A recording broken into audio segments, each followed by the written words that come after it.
సీమాంధ్ర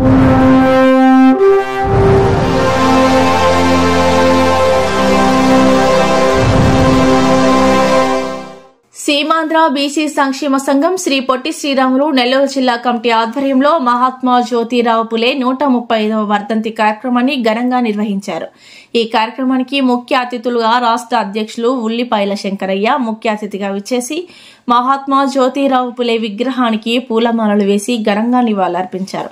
తదనంతరం విలేకరుల సమావేశంలో మాట్లాడుతూ పూలే దంపతులు వారి జీవితకాలం అంతయు బడుగు బలహీన వర్గాలను చైతన్యపరుస్తూ వారి అభివృద్ధి కోసం పాఠశాలను స్థాపించడంలో బ్రిటిష్ వారితో పోరాడి ఏర్పాటు చేయట, స్త్రీ విద్య కోసం పూలే సతీమణిని ఉపాధ్యాయునిగా తీర్చిదిద్ది స్త్రీలకు పాఠశాలలను ఏర్పాటు చేయట, సతీ సహగమనం, శిరోముండనం వంటి ఆచారాలను నిరోధించుటలో ఎంతో కృషి చేశారు.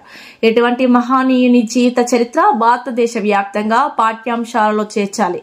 ప్రతి నియోజకవర్గంలోనూ పూలే భవనాలు ఏర్పాటు చేసి బడుగు బలహీన వర్గాల వారి వివాహ శుభకార్యాలను ఉచితంగా ఇవ్వాలని కేంద్ర రాష్ట్ర ప్రభుత్వాలను డిమాండ్ చేశారు.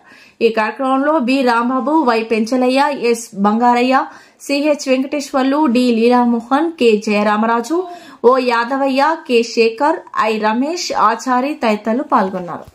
ఐక్యత వర్ధిల్లాలి వర్ధిల్లాలి బీసీల ఐక్యత వర్ధిల్లాలి వర్ధిల్లాలి బీసీల ఐక్యత సాధిస్తాం సాధిస్తాం జ్యోతిరావు పూలే ఆశయాలను సాధిస్తాం సాధిస్తాం బీసీల ఐక్యత సాధిస్తాం సాధిస్తాం బీసీల ఐక్యత సాధిస్తాం సాధిస్తాం బీసీల ఐక్యత సాధిస్తాం సాధిస్తాం జ్యోతిరావు పూలే ఆశయాలను.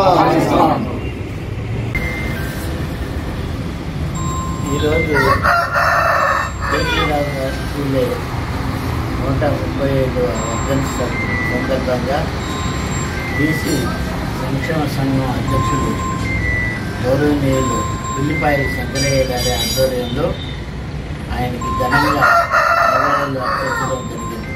జ్యోతిరావు పూలే ఒక నినాదం చేసినాడు, ఒక స్లోగన్, విద్యావంతులైనటువంటి వాళ్ళు సమాజంలో జరిగేటటువంటి అన్యాయాలను ఎదిరించుకుంటే అవిద్య నిరర్థకం, దానివల్ల ప్రయోజనం ఉండదు. అనేక రకాలైనటువంటి అన్యాయాలు జరుగుతుంది సమాజంలో.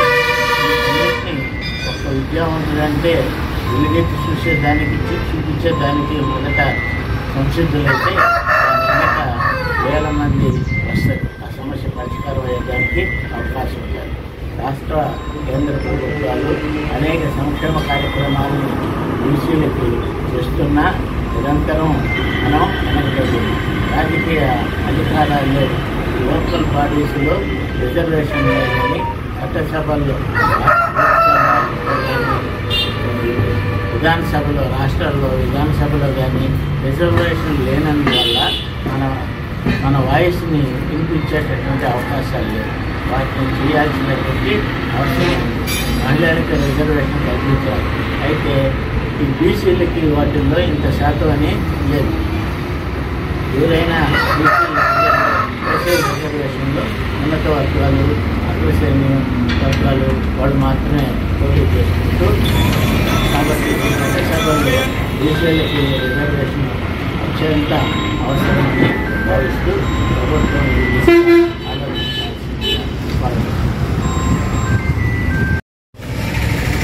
ఈరోజు మహాత్మా జ్యోతిరావు పూలే గారి 135వ వర్ధంతిని బీసీ స్టూడెంట్స్ ఫెడరేషన్ కార్యాలయంలో ఘనంగా నిర్వహించడం జరిగింది. బీసీల కోసం అహర్నిశలో వారి జీవిత కాలం అంతా కూడా పోరాడి బీసీలను అభివృద్ధి పరిచే విధంగా సభలు సమావేశాలు ఏర్పాటు చేసిన మహాత్మా జ్యోతిరావు పూలే గారు విద్య ద్వారానే అభివృద్ధి అనే పదంలో ముందుకు నడిచి బ్రిటిష్ వారితో పోరాడి ఆ రోజుల్లో స్కూల్స్ స్థాపించడం చరిత్ర సృష్టించారు.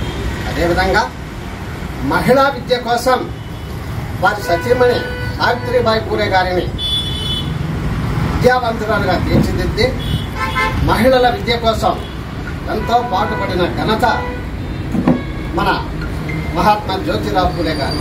కాబట్టి కేంద్ర రాష్ట్ర ప్రభుత్వాలు జ్యోతిరావు పూలే గారి ఆశయాలకు అనుగుణంగా ప్రతి నియోజకవర్గంలోనూ బీసీలు అభివృద్ధి చెందే విధంగా ఒక భవనాలు ఏర్పాటు చేసి నిరుపేదలైన వారికి ఉచితంగా ఇవ్వాలి.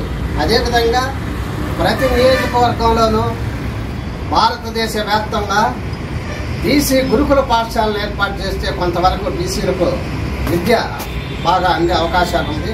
ప్రస్తుతం కార్పొరేట్ చదువుల్లో కార్పొరేట్ కాలేజీల్లో ఫీజులు కట్టలేక అనేక ఇబ్బందులు పడుతున్నారు. కాబట్టి ఆ విధంగా ఏర్పాటు చేయాలి. అదేవిధంగా బీసీల కోసం పోరాడిన మహాత్మా జ్యోతిరావు పూలే గారి జీవిత చరిత్రను పాఠ్యాంశాల్లో చేర్చాలని కేంద్ర రాష్ట్ర ప్రభుత్వాలను కోరుచున్నాం.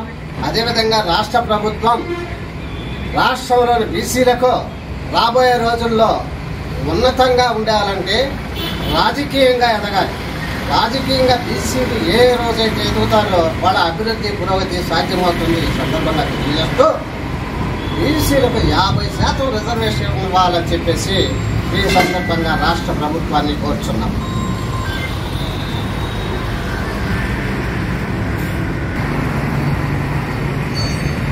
ఈ వీడియో గనుక మీకు నచ్చినట్లయితే లైక్ చేసి షేర్ చేయండి. మరిన్ని లేటెస్ట్ అప్డేట్స్ కోసం మా ఛానల్ ని సబ్స్క్రైబ్ చేయండి.